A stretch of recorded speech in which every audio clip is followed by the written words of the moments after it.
friends. This is John, your host of Dairyland Frights. And make sure, wherever you listen to Dairyland Frights, to rate and subscribe us. Give us 5 stars. We truly appreciate it.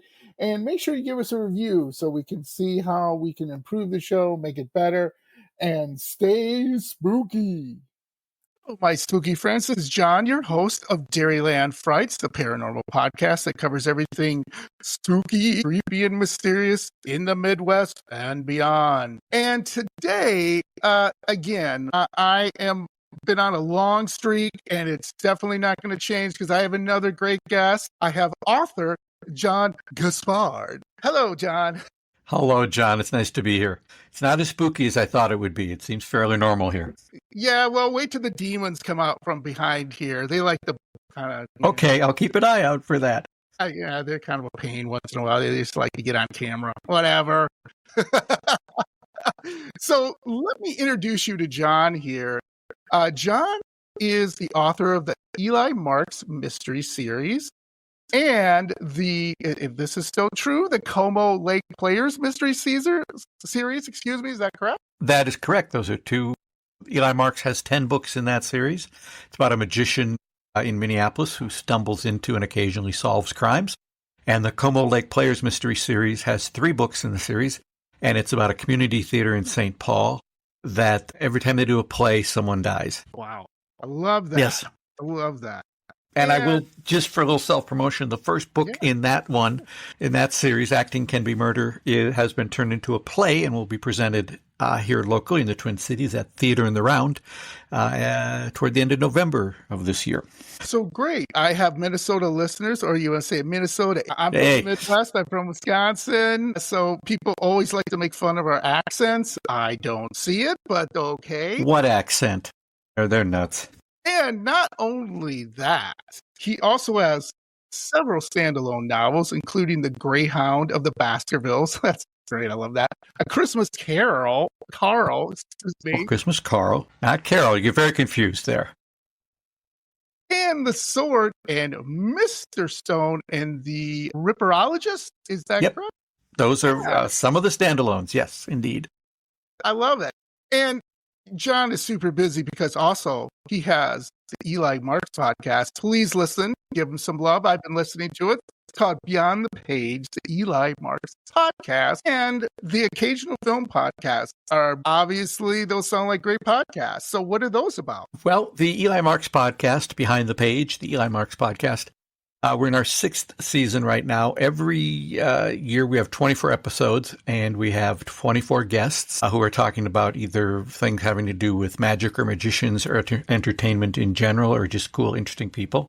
And every episode, in addition to that interview, you can also listen to a chapter from that season's book. So, for example, in season 1, in those 24 episodes, you can hear all of the first book in the Eli Marks series, The Ambitious Card. And so over the 6 seasons, we're basically giving away 6 audiobooks that you can listen to. The interviews are really fun as well. We've talked to really famous people like the amazing Kreskin, Dick Cavett, Teller of Penn and Teller, and then some fascinating people you may not have heard of, who are just as interesting. So it's a free podcast, comes out second and fourth Monday of every month. The occasional film podcast lives up to its name. It is only occasional, and it's when I have something I want to do or talk about. So that's a less regular podcast, but I've had interviews with all kinds of filmmakers on that tie into my film books, which is a whole nother thing. We don't necessarily want to go down that path because it gets really confusing then. Well, we can talk a little bit about that because I thought this was fun off of your bio off the Eli Marks Mystery page with John. You said you're not a magician, correct? I am not a magician. But I know one trick. You can make food disappear. Yes, but I think just about anybody can do that. Well, how about cheese curds? Can you make cheese curds disappear? Because here in Wisconsin, come on. It's a much bigger thing than here in Minnesota. They only really pop up at an occasional restaurant or every year at the state fair. And a good cheese curd, there's nothing better. A bad cheese curd, there's nothing worse. Tell me about it. I could have a cheese curd podcast, but that's a whole different podcast. How to choose the right cheese curd, folks. Yep. It's a lot harder than you think. And then you have directed some low budget features. And I think this was funny because I actually am a screenwriter. Has directed 6 low-budget features that cost very little and made even less. That's no small trick, you say. It is notes. Yes, it's easy to lose money making movies. Oh, absolutely. And that's one thing, it's even harder to make a movie. I made some shorts that were, wow. I don't even know how a movie can get made with, even if you say it's a $200 million movie, you're still having the same problems. Maybe you throw money at it, but they're still the same problems of getting a movie made. And it all depends on the script. I will say for your paranormal audience, 2 of those movies do have quite strong paranormal elements to them. One of them is called Beyond Bob, and it's a romantic comedy about a group of friends who get together in their early 30s. They haven't seen each other for 10 years. And one of them, named Bob, also shows up, but he's also been dead for 10 years. So it's a romantic comedy ghost story. And that's called Beyond Bob. And there's another one called Ghost Light, which was shot almost entirely inside the Theater in the Round, which is a long-standing community theater here in the Twin Cities. And it's about a bunch of cast members from a show. They're doing The Importance of Being Earnest, and they're out drinking. They decide to go back to the theater and stay overnight and see if they can find any of the ghosts that are supposed to haunt the theater. That one's called Ghost Light. Both of them you can find on YouTube for free. I love it. I love it. Please support John and other filmmakers like him, because that's where it starts. Okay. Because Hollywood is Hollywood. They have plenty of money and all they need. It's us little people who become the big people. Hey, Martin Scorsese started out somewhere. Steven Spielberg started out somewhere. Okay. And maybe it won't be us, but it could be somebody else. And we all benefit from the arts when we have great literature, great films. It's something that makes everyone happy and can make something, maybe a change in their life. So I always say that support, people when you can who are in the independent field or whatever you want to say. So please do that as much as you can. So let's get right to it. We're going to start with some paranormal questions, even though I know you do not write paranormal books per se, like we talked about. But however, we'll get to that soon enough. So first of all, John, do you believe in ghosts? I've not seen any evidence to suggest that they're there. So I would say probably no. And I would have everyone screaming when this podcast comes out, you don't know what you're talking about, and probably going to send me a ton of evidence. Well, that's fine. I've talked to a lot of experts on our podcast about, particularly a guy named Dr. Richard Wiseman, who works out of Edinburgh in Scotland. He's done lots of studies about spooky places and why people have reactions that they have. And in having done thousands of studies over his, 40-year career, he said, I have never seen anything that convinced me there was something else. That's interesting. Yeah. I know there's 2 sides of the fence, believe and not believe. You got to have faith. It's almost like religion, right? Some people have more faith than other people. Some people question other things, and that's a good thing. You know what I mean? So let me ask you this. This will be a little philosophical. You believe in an afterlife? And if you do, what do you think it is? I actually don't. Okay. And so I don't, I think everything existed around here before I got here. And I think it's going to pretty much be here when I'm gone. You're kind of everybody's just a little blip on the march of life. Yeah. So basically what you're saying is, if I understand you correctly, is you're saying basically we're food for worms when we die. Well, we're also food for worms when we're alive. We're just a little faster than they are right now. Well, when we get a little older, maybe that's not the case. But right now, I think we can still outrace. I can outrace a worm, I think, at this point. Yeah, I think we could do. We think we do fine with that. So, have you ever had, you think, a paranormal experience, even though you don't believe in ghosts? Has there been anything strange that you maybe have had that you can explain? There is one story I've never been able to explain. My wife and I were staying at a little hotel in Manhattan, New York. It was a kind of a trendy, weird hotel with very, very small rooms. And if you wanted coffee in the morning, you had to go downstairs and they'd pour you coffee and you could have a roll. And my wife wanted coffee and I wanted a roll. So I went downstairs and got a roll on a plate and a cup of coffee on a saucer and balanced the saucer on top of the roll as I pressed the button for the elevator, kept balancing it as I pressed the floor button, set the coffee and roll on the floor, to open the door, brought them into the room, shut the door. And a few minutes later, my wife said, "Where's my coffee?" And I said, "It's right. I brought it in." And it was nowhere to be found. The roll was, and I looked outside and there was no coffee on the floor, and I had brought them both in. So somehow in that New York hotel, a cup of coffee and a saucer disappeared. See, that's what's fascinating to me, because I talk to a lot of skeptics too, or people who are they're paranormal investigators, have seen stuff, and their husband or their wife or whoever is like, "No, you're still not proving anything." So let me ask you this question that I always interested in, just everyone who might have an opinion on it, and especially, you're more skeptical than other people, which is great. What do you think that the world would have to see, and including yourself, like scientific evidence that ghosts actually exist? Like, what would that look like? Would it be a video? Would it be, I don't know. Well, it certainly would not be a video, not today with AI. Okay. And having spent, although I'm not a magician, I have spent a lot of time in the company of magicians, and I've seen them do things that are miraculous, that I could not explain, and they would not explain to me, which is fine. They don't need to. I really don't know, John. I don't know what it would take. Yeah, I agree, because you're right. You can fake video, you can fake a photograph, you can fake pretty much anything. You can do It can fake reality as well. I've seen enough Mission Impossible movies to know. Yes, that's even. I've just been watching one, the latest one.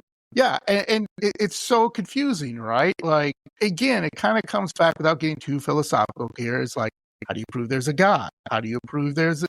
I mean, that's a question for the ages, right? And that's something, again, that's another podcast. So now I have to make a cheese curd podcast, and now I got to make "Do You Believe in God" podcast. Well, I got a lot of podcasts going, John. You could maybe do Does God Believe in Cheese Curds? And then you can combine the two. I love it. That's why you're a genius author, John. See, I love that. Hardly. So let's get into your books. Sure. So what inspired you to do the Eli Marks Mysteries? I mean, just something, one day you woke up and bam, there it is, or just over the years? I'm going to do the long version, because this is a long show. Correct. I've made, as you mentioned, a bunch of low-budget feature films, which I've been doing literally since high school, since age 15 or 16.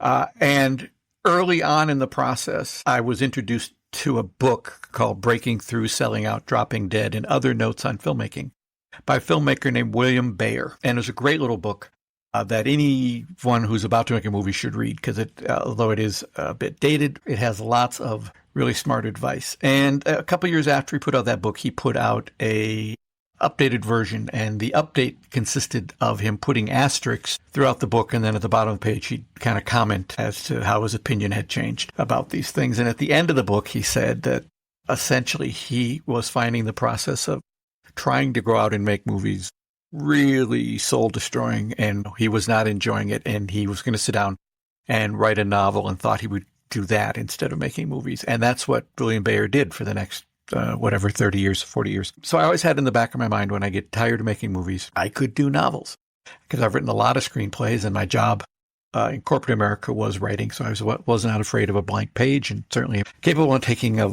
on really large, long-term, big, hairy projects. So that wasn't intimidating. And my friend Jim Cunningham, who co-hosts the Behind the Page, the Eli Marks podcast with me, he and I ended up in London for some work, because I was in corporate America hiring people like Jim, who was an actor and an MC. And he took me on a Ripper walk, which was a walk through the 5 locations in London where Jack the Ripper murdered his 5 what are called the canonical victims, the ones that are canon, that they say for sure those were Jack the Ripper, although there's some dispute about that. And the guy who hosted this walk was a former policeman named Don Rumbelow, and Don had written what was at the time sort of the definitive history of Jack the Ripper, based on all the historical facts, plus he had access to police records that others hadn't had access to.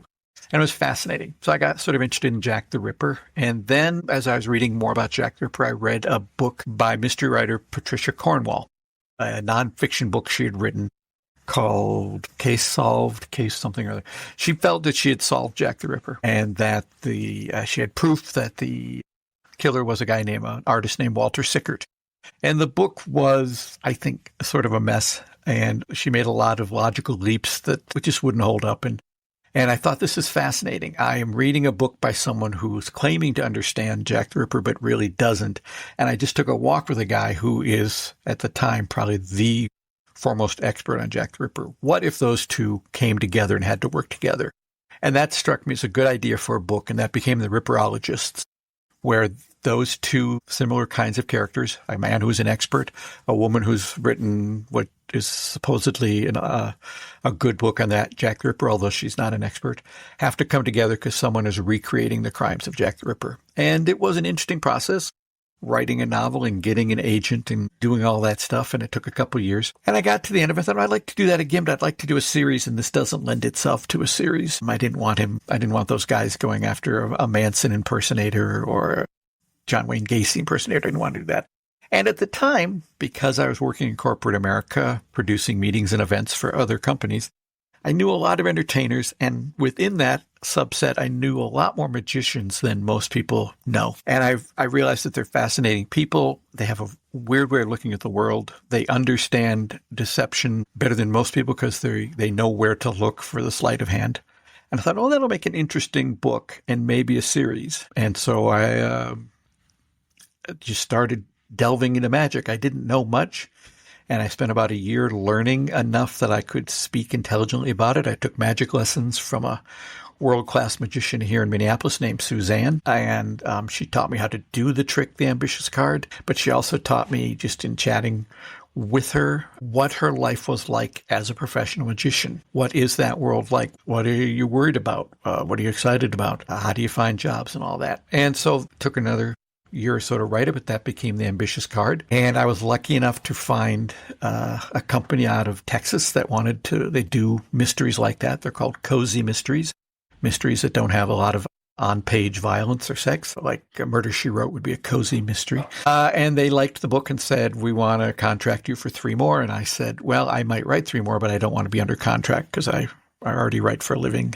with my full-time job. So I will send you a book each time it's done. And they said, okay, but that means it'll be about a year after you send it to us when it comes out, because that's the publishing process. It's very long. So I did 4 books with them, and then we parted ways because they didn't quite know what to do with my weird little series, and I started publishing them myself. So from book 5 until book 10, they're all self-published. And the self-publishing world is very much like the low-budget independent film world. A lot of the problems are the same when it comes to production and getting something completed and making it professional and then distributing it as well. So there was a lot of overlap there. And I just finished book number 10 last year. That might be the end of Eli Marks. I don't know. I wrote a version for teenagers called The Curious Mysteries of Eli Marks, where he's age 13. So that book, kids can solve 10 mysteries like Encyclopedia Brown, and they can also learn 10 magic tricks. And yeah, so that's where the series is. Like I say, we're in season 6 of the podcast right now. Because we've jumped around a bit, season 6 is we're listening to the most recent book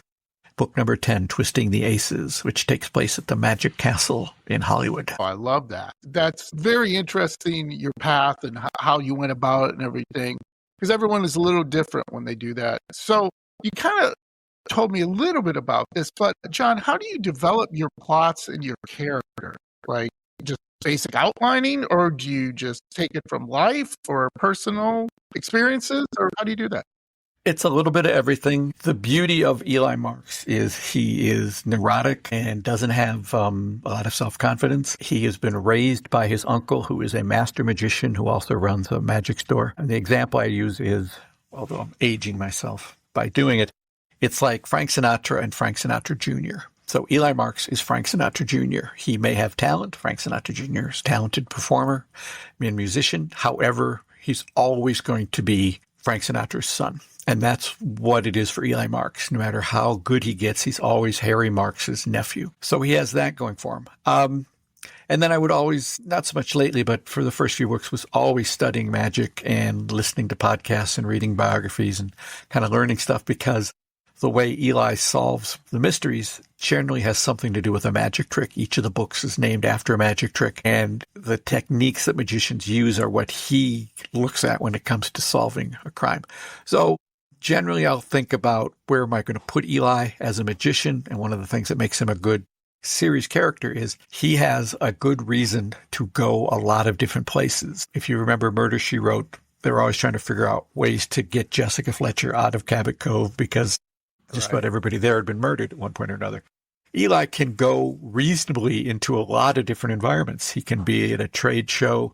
He can be at a corporate event. He can be at a birthday party. He can be doing restaurant magic. He can be on a cruise ship. He can go to the Magic Castle. Just tons of reasons for him to move around, which gives him a different audience and gives me a different set of characters so that there are enough people that when someone is murdered, I'm sure you had the experience of watching a mystery on TV and it isn't a mystery because there aren't enough characters. And you go, well, that person's dead and there's 3 people and 2 of them have an alibi and it must be that third person. And it is because there just were not enough people, not enough suspects involved. Yeah, absolutely.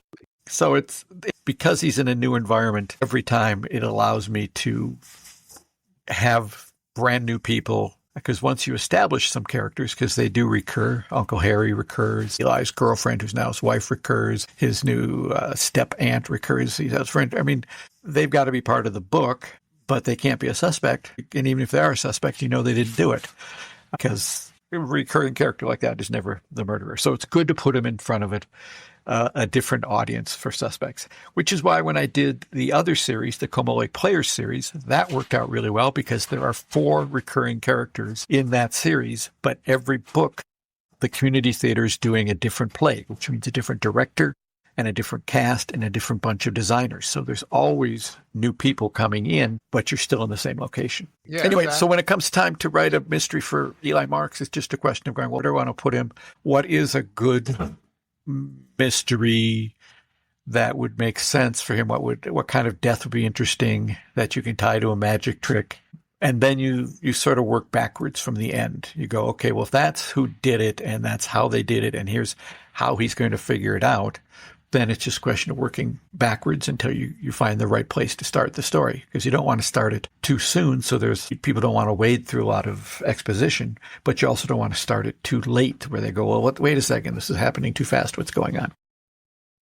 Yeah. And that process takes about a year generally to just take notes and write notes and write. Yeah, that's a great tip, John, because I know some authors that write an ending first because they're like, I don't know without an ending how I can make it work. Other people, they're different. They do a basic outline or whatever. Some people, what they call, which is my favorite term, vomit draft, which basically you just write, and maybe you get something out of it.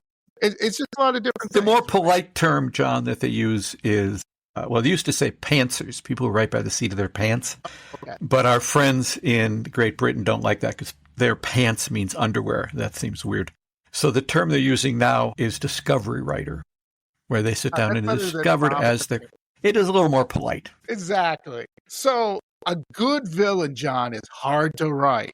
How did you get in touch with your inner villain? And was there a real-life inspiration for him or her, or maybe it? Well, the villain is different generally in every book, the real villain. Eli has a nemesis, which is another magician who is not particularly honest but gets a lot of work, and that nemesis annoys him. And the thing is, with a villain, with the bad guy, we don't generally know who the bad guy is in the Eli Marks books until the end. Everybody seems plausibly good and plausibly bad. If someone stands out as very villainous, I think that makes them less likely because it's just too obvious that they're the killer.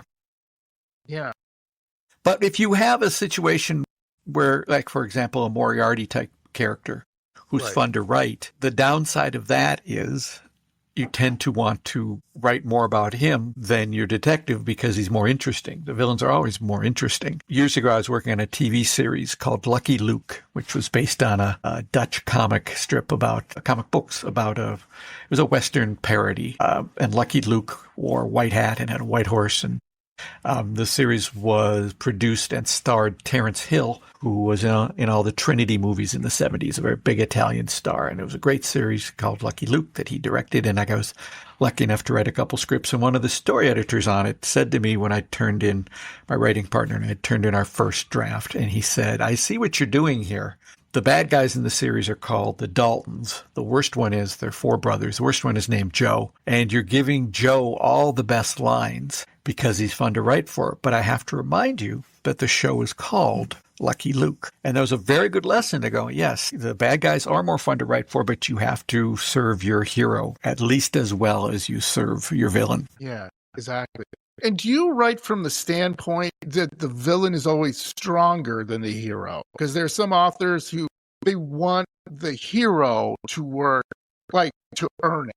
Like, you know what I mean? So it's not Superman versus some, I'm just using a cheap example, Superman versus some, I don't know, evil drug dealer or something like that. I mean, Superman would just destroy it. Right. Rather than Superman takes on someone who can destroy him at any time. But Superman, of course, wins. Because he's like Lucky Luke, he's Superman. Right. We want Eli to win every time. And in maybe half the books, he solves the crime and is wrong. And because he's wrong, he puts himself in a more dangerous situation. Like Superman, kryptonite was not part of the Superman ethos early on. They invented kryptonite later on because for exactly that reason. He was too impossible to conquer. That's just why they have kryptonite, because you have to have something that slows him down. With Eli, it's his neuroses. It's his self-doubt. It's his general neurotic behavior that gets in his way more than anything else. Because like I say, we don't really know who the villain is in a continuing story like this. If you're doing To Kill a Mockingbird, then you know who the villain is, which is the terrible farmer guy, and also Boo Radley next door is kind of a villain, although he's not. You know who the bad guy is because it's a self-contained thing that's not going to go on somewhere. But with Eli, he's going to have a different case and a different set of problems in every book. Yeah, exactly. So I know some authors do this too, which I think is interesting. I've done it a little bit when I've written. Do you have any real life inspirations that you draw from for the world building within your book? Like, for example, maybe at a favorite cafe, or maybe you were somewhere on a trip and you put that in the book. Do you do anything like that? Well, yes. Eli lives in the real world here in Minneapolis. His magic store that he grew up in doesn't exist, but it is in his universe. It is on 48th in Chicago, right between the Parkway Movie Theater and Adrian's Bar, which is no longer Adrian's, but when Eli was growing up, it was. In my mind, I know exactly where he is. And he goes to local locations, and events are mentioned, and an occasional local celebrity is mentioned because it's fun, and it also makes it much easier to write someplace that you're there all the time because well, you'll probably get this. When I did the first one, or second one, and I got a note from the editor in Texas that said, you've got an error here. You have Eli Marks in his car, and he is headed south on 35W North. No, he's headed south on 30. Yes, he's headed south on 35W. He can't be headed south on something that's west. And I had to explain, well, in the Twin Cities, you have 35W and 35E, and you can head south on either one of them. It is both west and east. And so people from the Twin Cities, of course, have no problem with it. They go, yeah, obviously, I know exactly where he is. People from outside of here might be puzzled by it. But I think that just makes it easier to write if you're writing a location that you know. And, I've certainly taken people that I know and dropped them in the books with different names. Sometimes in one book, I didn't even bother changing the guy's name that much, and I think he was delighted by that. And I've taken incidents that have happened in the Twin Cities. There's one murder that I recreated in one of the books for Eli Marks. There was another incident at a community theater that I incorporated into the Como Lake Players thing. I didn't go out of my way to mask it, but it was changed enough because the names are changed and the situation has changed. But I was definitely inspired by those two news stories. Yeah, exactly. I think that's really interesting because, again, like the old saying, write what you know, not necessarily means like if you're a truck driver, write the, truck driver novel. Sure, that could mean that. But if you know certain things about the Midwest, like we do, how people talk, how they act, how they, it's a lot easier to do than someone from the East Coast or West Coast. And even though we probably, both of us are seasoned veterans, is what I like to say, in the corporate world, and we've traveled all over the place. We've met many, many people. It's still hard to get that unless you sit down and talk with that person. Let's say in New York. I know New York people. I work with New York people all the time. But unless I sit down with them and be like, okay, so what's your motivation for this? Why do you do this? Why do you, and kind of get their whole feeling. It's a little harder. While in the Midwest, I get it. I've lived here all my life. I've traveled all over the Midwest, and it's a great place. So, what was your favorite chapter to write, and why? And it could be any book. Is there a chapter that just was cooking, John? You were just like, man, this is the greatest. Well, I don't know if it's the greatest. I know the fourth book in the series is called The Linking Rings, and it takes place in London at a place called the Magic Circle, which is a kind of a club for magicians where they can gather in London, and they also have a performance space in there. And I've been there about a dozen times, and I'm really familiar with at least the neighborhoods in London I was writing about. So I felt confident writing that location. But there was a point toward the end of the story where two separate clues came together in front of Eli, where he was able to put together the solution for the mystery. It was two different conversations going on in a room that he's taking part in both of them. And there was a volley back and forth, and he realized what one person said and what that person said. And he turned to his uncle, and his uncle said, and they realized how the mystery would be solved. A little bit wrong, but they're mostly right in that one. And that was a lot of fun to write, because it was the entire book led up to that moment when one person was saying one thing in one conversation and another person was saying something in another conversation, and Eli heard them both and they came together. So that was a fun one to write. Yeah, I love that. So I have to bring it up, John. And I know I don't want to jinx you, but writer's block. What do you do when there's that? You just can't. Nothing's coming. And do you go for a walk? Do you have a bourbon? Well, I don't really, because of my corporate experience, where as a writer for corporate communication stuff, you're not really allowed to have that. You have to do it.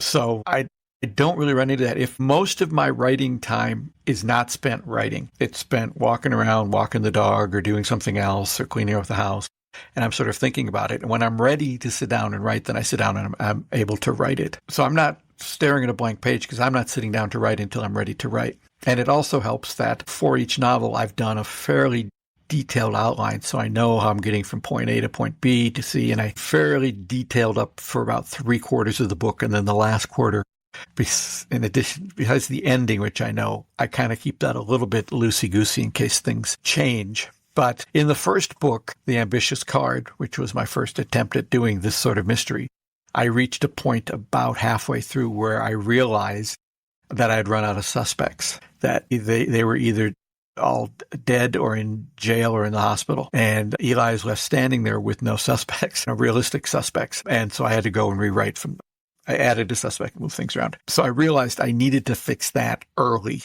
And that has to be part of the outline, is you have to know who the suspect is and why they're suspected and all that. So there really isn't a writer's block, because, I mean, in the traditional sense, in that I never sit down and face a blank page, because the page already has something on it, and I know where I want to go. I love that. I love that. For all you writers listening, keep that in mind, because again, just, make sure you're prepared. And again, I understand a lot of writers out there who just want to get going and just want to write, and they just say, oh, I thought of something. There's nothing wrong with that. Have a reason why you're writing that scene, right, John? Like, have it. Oh, yeah. Why are you writing this scene? Is it because the villain finally wins? Is it the hero finally loses? Why are you writing that? That's the main thing. I always tell young writers when I'm talking to them too, just have a reason why. It may be really cool to be like, hey, this is really cool. The guy comes in and he turns into a werewolf, and I'm like, oh, okay, but why do you turn into a werewolf? I don't know. I just thought it was cool. Well, I think the best advice I've heard on that, I didn't hear it, but I read it from William Faulkner, where he said, just don't write the parts that people skip. And you can find where those parts are. If you're rereading your work and you find yourself jumping ahead, you go, oh, I don't need that. It's a little easier for me writing from, my books are all, well, at least the Eli books are all first person, Eli's point of view. So if Eli's there doing something, there's a reason why. There's a reason why he's talking about this thing that we're doing, whatever it is. There isn't like lovely prose describing the room. He never describes the room. He hardly ever describes what anybody looks like. He might describe their voice or some feature, but it's not like a third-person omniscient thing where you get a full description for a paragraph of what she looked like as she walked in. That's just not Eli's mode. And so as a result, there's always a reason for why the chapter is being written. Eli's getting from a point to the next point. And if he isn't getting from a point to the next point, then there's no point for the chapter. Yeah. So 2 questions to piggyback off of that. How do you keep your ideas fresh? Because you just kind of mentioned a little bit like, oh, they're in jail or they're, dead or whatever. Like, it's hard for all the things you've written to be like, oh, wait a minute. That's the scene I wrote in the first book. Oh, no. What do you do? Well, because he's in a different environment and facing a different thing every time, that generally keeps it fresh and different. The biggest problem with Eli, and it is something he mentions in the books as they've gone along, from a structure point of view, there are times when he needs to be disabled from moving forward. Something needs to stop him, and he can't be killed, obviously. I mean, he could be killed, but that would really end the book. And he can't be seriously injured. I don't want him to be stabbed or shot in the shoulder or something. So he is knocked out more than most people have ever been knocked out in their lives, just in order to stop him, put up a wall against him moving forward. So that's the only thing that sort of recurs, and it is sort of a running joke that if, like in the book number 10, the Twisting the Aces, he passes out, and as he's passing out, he realizes, hey, this is the first time I've ever passed out when I hadn't been hit on the head, and then it goes to black. But because he's in a different environment every time and dealing with a different type of, generally a murder, it sort of prevents repetition because enough of it is already different. Yeah, that's great because it's hard, right? You write enough, sometimes the ideas just kind of boomerang or whatever you want to say, and you don't realize you're doing it. It happens all the time. It happens to the best of writers. So what I can't remember the author who said this, maybe you would know this, John, is there's a saying in the writing world, whether you're writing novels or whatever, you're writing screenplays, say, kill your babies, which is a very I've heard it as kill your darlings and not kill your babies. Your and I first read that from William Goldman, the screenwriter for Butch Cassidy and the Sundance Kid, but I believe that he even said he didn't invent that. And John, I don't necessarily agree with it. The idea is, as you're going through your work, there's something that you just love, but it isn't advancing the story or it isn't doing something and you need to cut it. And yes, to some degree, absolutely, you need to keep your story moving. And if you do have, an entire chapter about the history of the sidewalk in front of your character's house and it doesn't advance the story, even if it's beautifully written and you think it's great, you need to cut it. However, if you have something quirky and different that sets your story apart that you love, I'd say hold on to that and don't let somebody make you cut it. Just because you love it doesn't mean you need to cut it. Yeah. That's a tough one for most writers because you write a scene and you're like, oh my God, that's so beautiful. Maybe it has something with backstory. And you got to be careful about that. Maybe it has to do with something with your character. You find out why they're scared of dogs, right? And you never really introduce why they're scared of dogs. But all of a sudden they're scared of dogs. And you're like, oh no. I've never introduced that earlier because it kind of doesn't make sense if now my character is scared of a dog unless you figure out a way, and being a clever writer that you are, you'd probably figure out something like, okay, then now this makes sense, because I did kind of mention it when he was a little kid, he had a dog and it bit him. I didn't really focus on that. I just kind of put that in there. I wanted to cut it, but I'm glad I didn't because it's in there now. Sometimes that happens, right? Sometimes you get this happy accident, as I like to say, like something you put in there, like, whatever it is. And then now you're writing, you're like, now I can talk about this, right? Sometimes that happens, right? Well, yeah, along those lines, I had a screenwriting teacher many, many years ago who practiced what he called organic rewriting. Oh. And I had written a screenplay with a friend of mine, and we hadn't quite figured out the ending, and we gave it to this teacher to read, and he said, your ending is in there, you just don't know it. Your ending is already there, it's already in the script, you just forgot about it. And not literally forgot about it, and we went back and reread it and went, oh, you know what? We did lay some groundwork here that we didn't even think about at the time that is a perfect ending. And it was there. We didn't need to tack anything on. It grew naturally out of the script. And so I always try to do that. If, Eli in book 2 develops a panic attack syndrome where he can't deal with heights at all. And by the end of book 2, it is manageable, under control for him. But that means that in book 7 or 8, I have to remember that he's in this hotel that has these walkways with an open atrium, and he's on the 19th floor. And Eli would not want to go next to the railing there because it's 19 floors up. And you have to remember that. And believe me, if you don't remember those sorts of things, your readers will, and they will send you an email and say, hey, what do you mean his eyes are blue? His eyes were brown before. You just can say multiverse. Yeah, I suppose. Or the beauty of independent publishing is you can go back and change it in future editions. And that's the nice thing, too, I don't know how much traditional publishers do this. I'm 100% independent now, but there are a lot of us out there who are doing it this way. And one of the things that I hear again and again is, let's say you had a chapter that didn't advance the story, but you loved. Well, that becomes a free chapter that you can send to your readers in order to get them on your mailing list. And that's something you can give away that gets them interested in your book. And so those things that people used to write and then go, oh, I can't use that, and throw away, they can now just put in a file folder on their desktop and use it for another purpose that'll entice readers. Yeah, I love that. It's very similar to deleted scenes from a movie. Yep, same idea. With the DVD, if people out there remember DVDs or, on videotape, if they remember that. Yeah, I love that stuff. So let me ask you this, because I'm always fascinated by this from authors. If you could be one character from any of your books, who would it be and why? Well, I'm already Eli Marks. So, yeah, I mean, he's 30 years younger than me, but it's essentially me. And he's a professional magician. That's really the only difference. Now, would you like to be Eli Marks, like solving the crimes, or would you like to do something different with Eli Marks? No, I wouldn't want to do what he's doing, but I can certainly, I have the advantage on the page to set up a situation wherein ultimately he succeeds. And you don't really get that in life very often. You can't plan things that way. So that's the fun part, is taking whatever neuroses I have and having them work to his advantage in this fictional world. Yeah, I love that. And that makes it for better writing. So one of the biggest things sometimes with authors, they want to get a message to the audience that you hope your readers will grasp. Is there any message in your books that maybe your readers will grasp? Not really. They're just entertainment.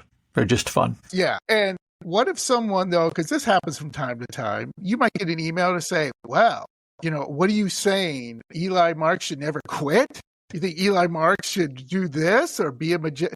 Do you ever go get email like that and you're like, no, I'm just trying to tell you to have fun and enjoy the book? I'm lucky I don't get that sort of critical response from the readers. I get essentially 3 emails. When is Eli going to Las Vegas? When is Eli going to be on a cruise ship? And don't you dare ever kill his Uncle Harry. And so I will never kill Uncle Harry. I can't speak to the other 2 right now.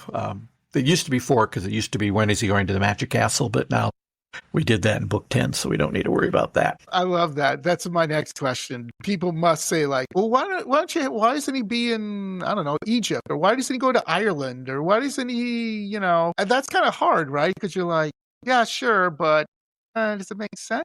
I don't know. Yeah. Yes. And at the end of the day, it's, if you want to write that book, go ahead and write that book. I'm writing the books I want to write. Yeah. And that's one of the biggest things. You're writing what you love and what you have passionate for. That's hugely important, that people have to understand that you're never going to please everybody, right? There's just something, that's just going to happen in the books where people are going to be like, oh my God, why did you do that? Because I read a lot of books, and one of my favorite series is Game of Thrones, whether you like it or not. I mean, they kill the characters like every 5 seconds. You just start to get used to a character and they're dead. I don't do that. Yeah. I don't generally do that. Hard, because you're just starting to get into that character. I don't know if it's good writing or bad writing. It's not for me to judge, but you're just getting into that character. You're sympathetic to that character, and like, whoop, they're dead. And you're like, what? Now who do I root for? Yeah, it helps having a main character who's a single point of view. Exactly. So as we wrap up here, John, what is your favorite part of writing? Having written. That's not original to me. I think Peter DeVries wrote that.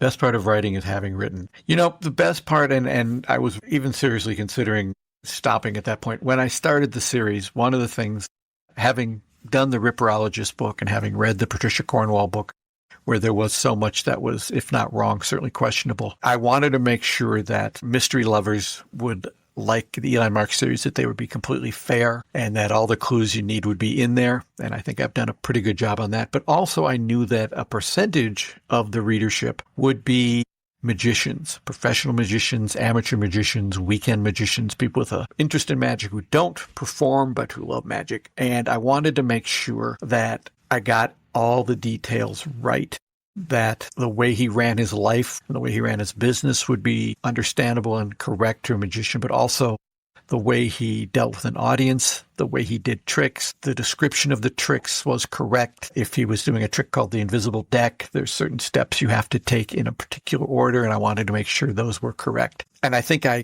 was pretty sure I'd done a good job on that. And then one day I got an email, and the subject line said, "From Teller," and it was from Teller of Penn and Teller. And he wrote to say, I mean, he didn't come out of the blue entirely. I used a quote from him in one of the books, and a friend of mine had his email, and I got permission from him via that to do the thing. But anyway, he wrote and said, I read the book, The Linking Rings. I was in the mood for a mystery, and I thought the killer was A, but it turned out to be B. But I have to tell you that you got all the details right of a magician's life. A lot of books that look at a magician's life get it wrong, and all of yours were true to life. And I thought, well, that is the best endorsement I'll ever get, and I maybe should just stop now, because it is not going to get any better than that. But then it did a little bit, because I had a magician named Lance Burton. I don't know if you've ever heard of Lance. He had a magic show for 20 years in Vegas that was very famous.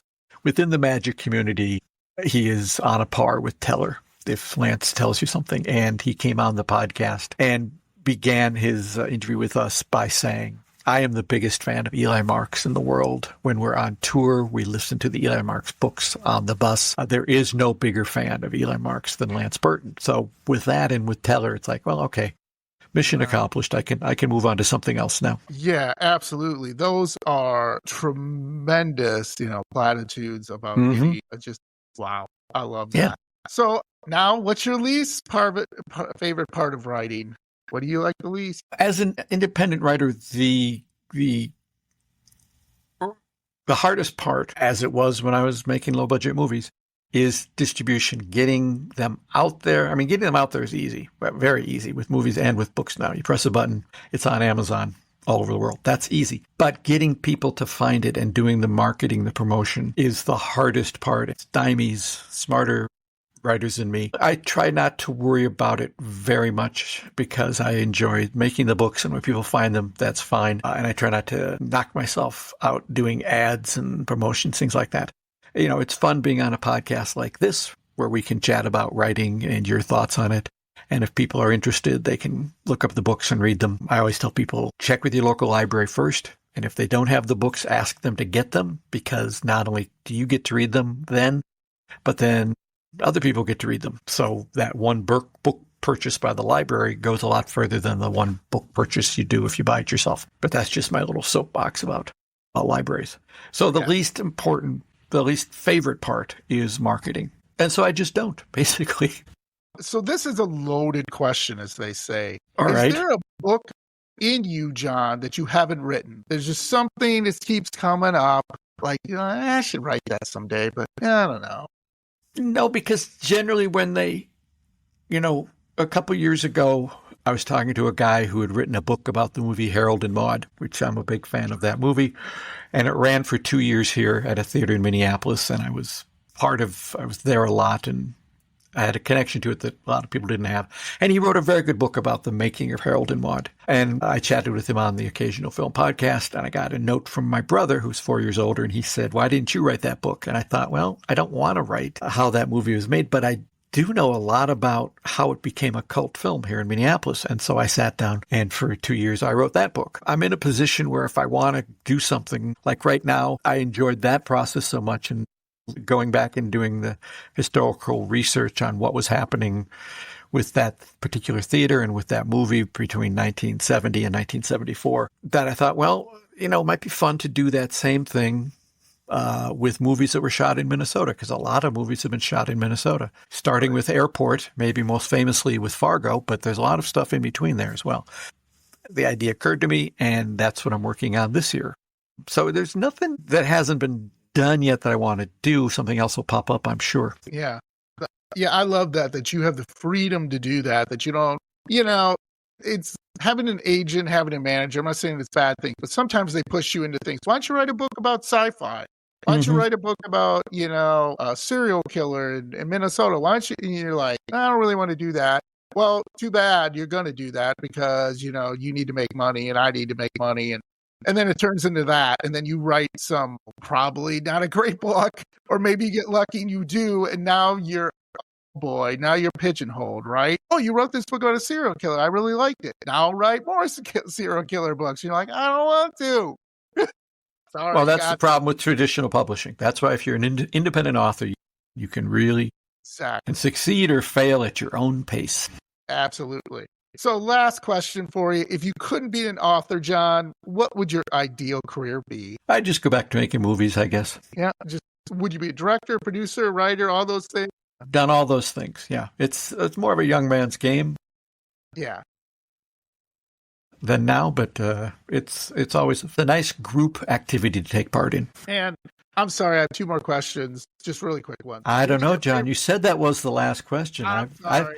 I have my attorney right here. If I can just consult with him on that. No. All right. Go ahead. The last two. I'm fine. I have plenty of time.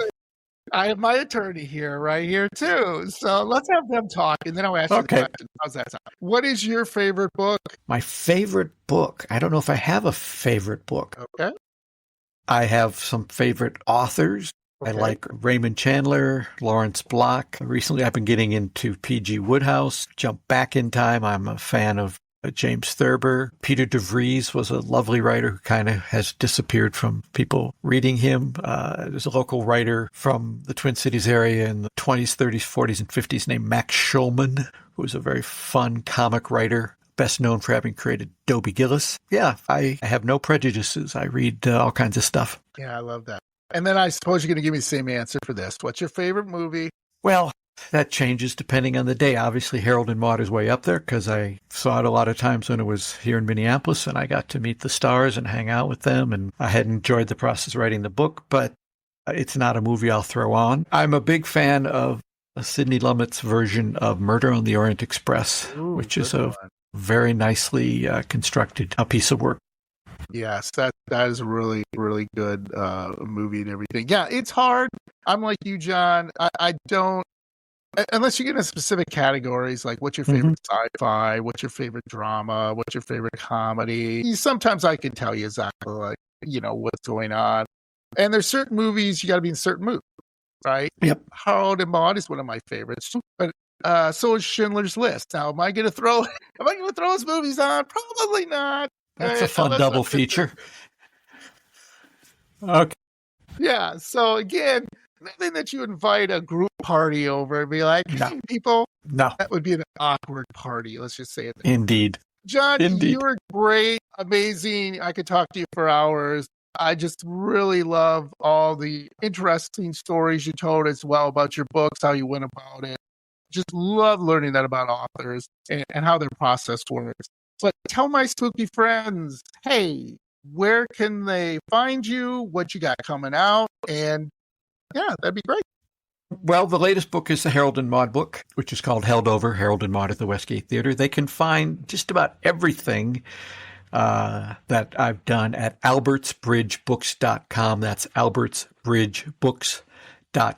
And there's subcategories in there. If they want to just look at Eli Marks, they can go to elimarksmysteries.com. That's ELIMARKS mysteries.com. And there's a couple free short stories you can grab on that site if you want to sample the series.